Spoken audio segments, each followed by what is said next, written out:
Um ex-paciente de 3 hospitais Colônia conseguiu romper os grilhões do confinamento na marra.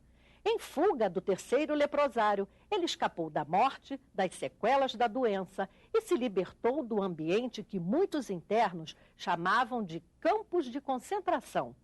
Longe da tortura da colônia, esse ex-confinado estudou, trabalhou e formou-se em medicina. Hoje, aos 75 anos, ele publicou um livro com um título curioso: Eu Estava Lá, Eu Estou Aqui. Uma narrativa comovente, com várias histórias de sofrimento pelas atrocidades cometidas contra os que amargaram anos a fio o exílio dentro dos sanatórios. O médico José Corsino Filho foi uma das vítimas do descaso, do abandono e do estigma da doença. A publicação deste livro torna o autor testemunha de um capítulo da história que marcou o país e deixou sequelas e cicatrizes profundas em milhares de brasileiros.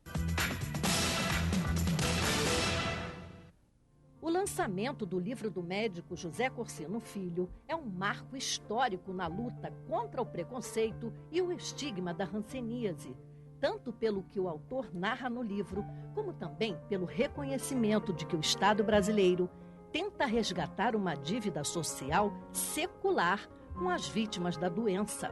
O Palácio das Laranjeiras, residência oficial do governo do Rio de Janeiro, deu o exemplo ao abrir suas portas para o debate de um tema que ainda hoje é tabu em nossa sociedade. Nós precisamos quebrar um pouco esse estigma da hanseníase. E eu acho que abrir as portas do Palácio e divulgar a questão, né, o tema, é um papel do Estado e eu, de alguma forma, posso contribuir fazendo isso, divulgando e recebendo as pessoas e os convidados do Dr. Corsino, as pessoas, os ex-hansenianos da colônia de Curupaiti e outras colônias, são muito bem-vindos e todos aqueles que querem, de alguma forma, ajudar também. Mais do que isso, a abertura do Palácio para um lançamento de um livro como esse, a abertura do Palácio para que as pessoas do antigo Hospital Colônia de Curupaiti viessem aqui, olhassem o Palácio, participassem desse evento, é um resgate de cidadania.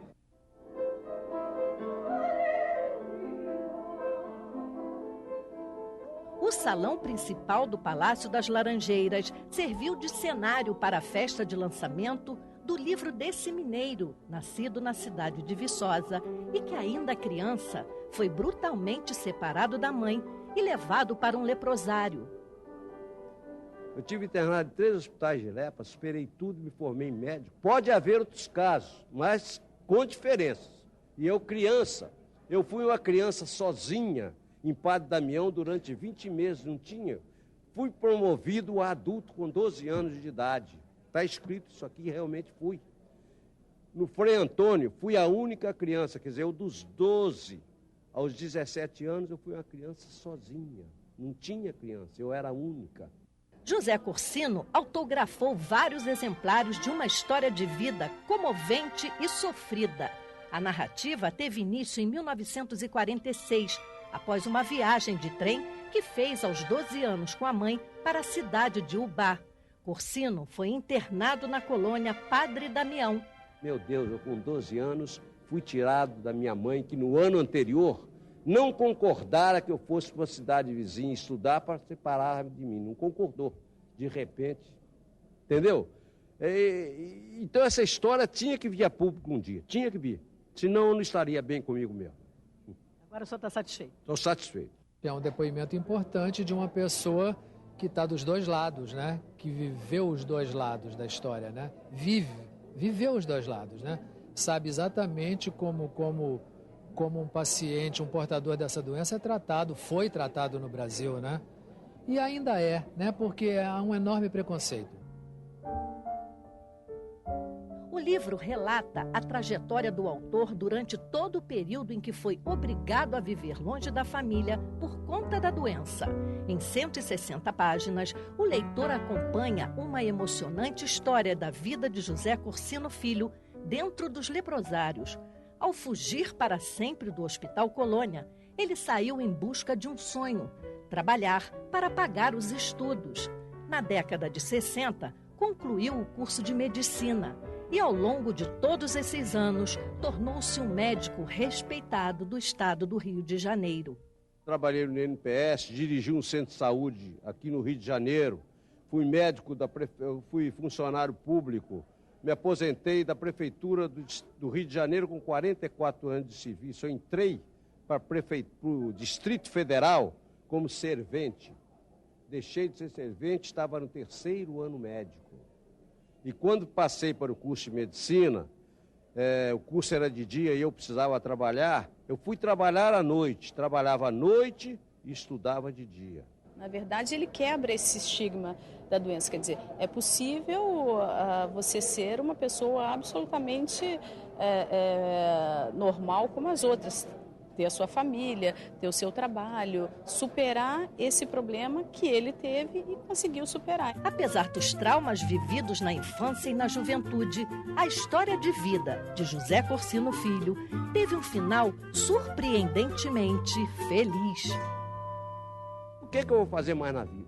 Me sinto totalmente realizado. Uma clientela maravilhosa, que me amam e eu a amo.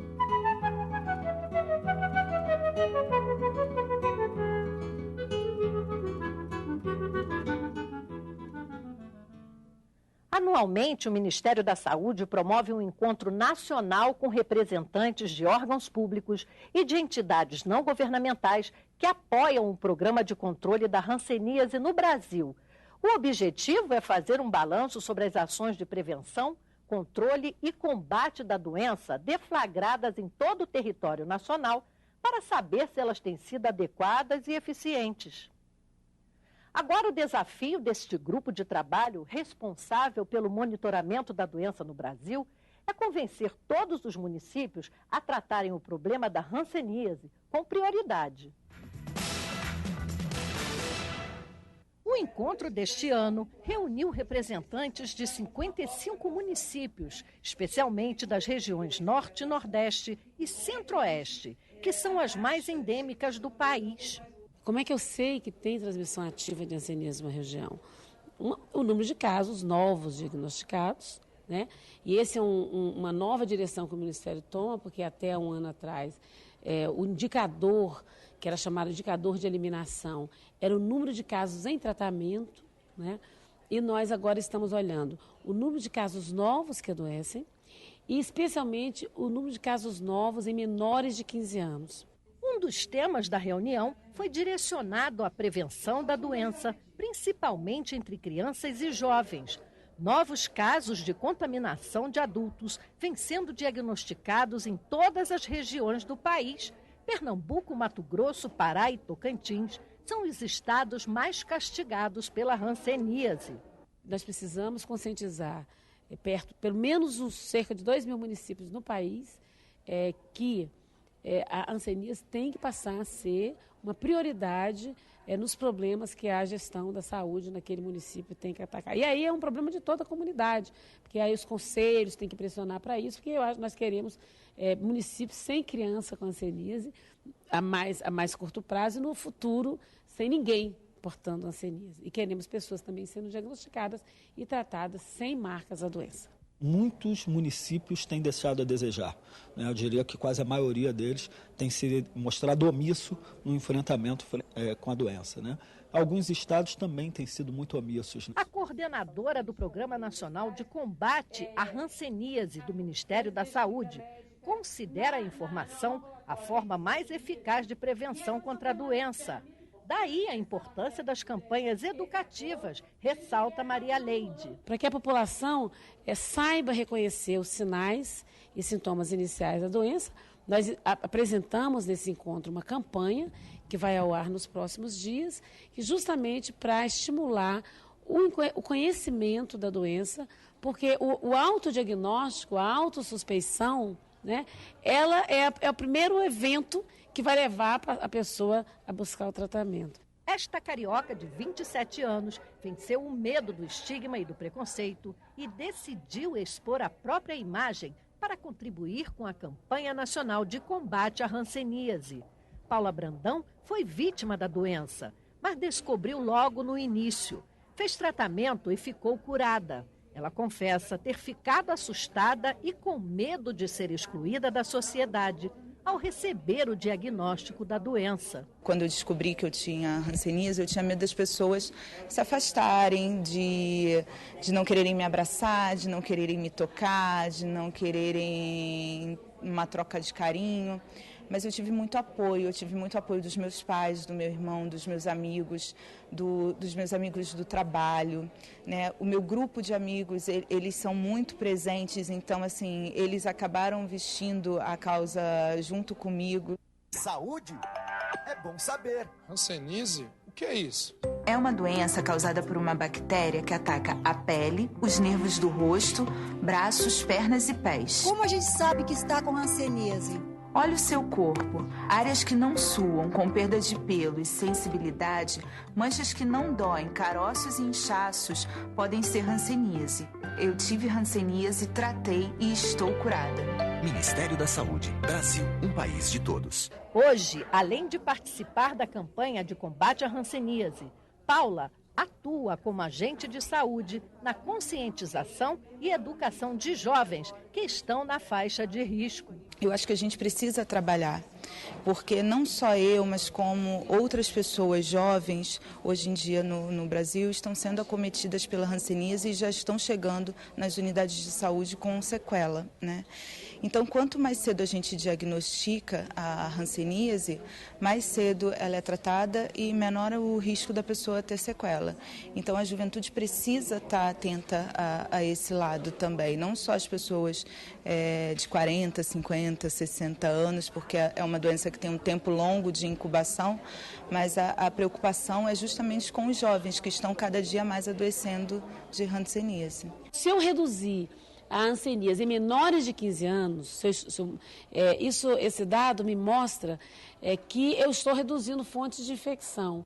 Além de técnicos do Ministério da Saúde e das secretarias estaduais e municipais, o encontro deste ano contou com a presença de vários movimentos sociais de defesa das vítimas. O Morran é um deles. A amazonense Valdenora Cruz é militante da causa há mais de 20 anos. Hoje eu não me vejo sem fazer parte de movimento social.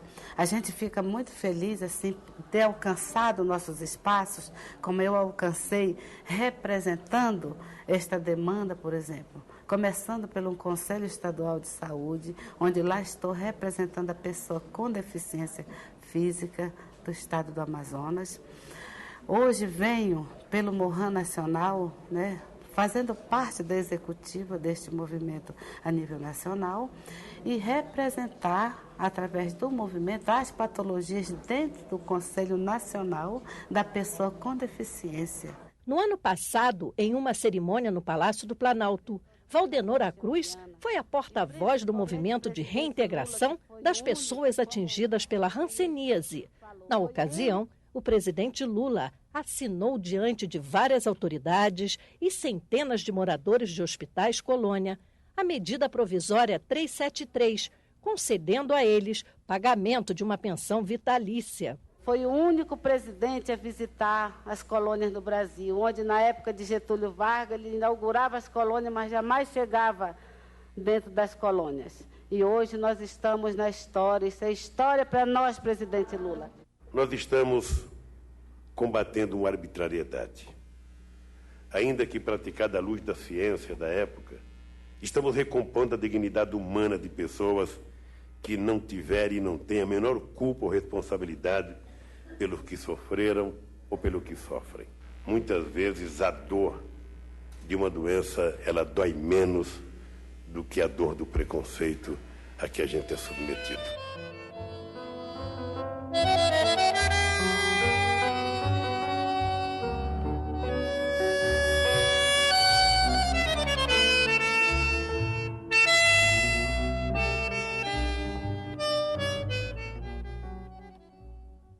Ao entrar em vigor, a lei deveria pagar o benefício no valor de R$ 750 mensais a todos que passaram vários anos trancafiados. Pessoas que comprovadamente foram banidas do convívio social e internadas de forma arbitrária nos antigos leprosários Estima-se que 4.000 pessoas teriam direito a esse benefício. Mas até agora, poucos conseguiram receber o dinheiro que o governo concedeu como forma de reparar uma dívida secular pelos anos de clausura e de abandono. E vários já faleceram desde que a lei entrou em vigor. Segundo a Secretaria de Direitos Humanos, responsável pela análise dos pedidos de pensão, a demora está relacionada à falta de documentos que comprovem a identidade de cada um dos possíveis beneficiados. Para quem perdeu a identidade ao longo de anos e teve seus documentos incinerados por força do estigma da doença, provar que ainda está vivo é uma missão quase impossível, embora as evidências e as sequelas não deixem dúvidas. 70 anos de doente, 78 anos de idade. Esse documento nunca saiu para nós. Pela segunda vez consecutiva, um grupo de pessoas vítimas da doença veio até Brasília em busca de seus direitos. Eles passaram vários dias viajando de ônibus pelas estradas do país até chegar à capital federal. Eu achei difícil, porque a gente vir de lá de ônibus não é uma viagem bem penosa. Para o coordenador do Morran, o pagamento da pensão é uma forma de o Estado brasileiro reconhecer o erro que cometeu com as vítimas da doença. A pensão em si ela não é nada para o Estado brasileiro. R$ 700 por mês para um conjunto de pessoas muito pequeno, são 4.000 pessoas no máximo, não é nada para o Estado brasileiro. O que vale para essas pessoas não é o financeiro, mas é o reconhecimento do erro que o Estado fez com elas. O dinheiro não vai acabar com as nossas situações que criaram conosco em relação ao preconceito. Mas nos ajuda, eu acredito que sim, nos ajuda porque com esse dinheiro nós podemos nos tratar com bons médicos, bons enfermeiros, material de curativo adequado. No Palácio do Planalto, o grupo foi recebido pelo chefe de gabinete da Presidência da República, Gilberto Carvalho. Eu quero testemunhar que a Secretaria de Direitos Humanos tem feito o possível. Ela tem uma estrutura muito pequena e hoje o número de pessoas que ela deslocou para cuidar desse assunto é quase maior do que o conjunto da Secretaria. Então, eu acho que ela está isenta de qualquer crítica, ela trabalhou. O medo das pessoas é que a maioria delas morra antes de sair o processo, né?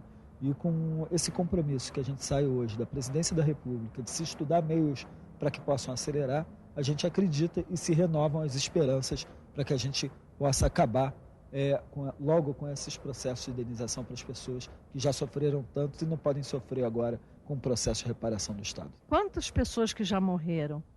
Olha, a estimativa, o levantamento que a gente fez só com as pessoas que moram nas colônias, fora as pessoas que moram fora das colônias, é em torno de 290 pessoas morreram, ao mesmo tempo que saíram 550 processos, né? Então, em algumas colônias, morreu 3 vezes mais pessoas do que o número de processos liberados. Por isso é o nosso anseio, a nossa angústia de que isso possa sair o mais rápido possível. Porque os nossos dirigentes não fazem uma política digna de amparo às pessoas que não têm culpa de ter contraído a hanseníase. Nós não pedimos para ser doente. Acho justíssimo estarem pedindo o que estão pedindo, porque foram pessoas que foram arrancadas como animais de dentro de suas casas e tratadas como animais pelo Estado brasileiro. Peço aos deputados federais e senadores que apoiem, porque realmente essas pessoas sofrem demais, né, por tudo que já passaram na vida, pelas sequelas da hanseníase e precisam do dinheiro para a sobrevivência. Vão ter que tomar providências junto ao governo federal para que a gente de fato possa começar a colocar em prática a medida que o próprio governo tomou como iniciativa. Se o governo tomou como iniciativa, não tem razão da burocracia impedir ou atrasar tanto o início deste programa. Esses são ex-moradores de 2 antigas colônias do Rio de Janeiro que não aguentaram esperar. Faleceram antes de ver atenuada a tragédia silenciosa que se abateu sobre eles. Partiram antes que a justiça fosse feita e antes que o Estado brasileiro reparasse uma dívida secular.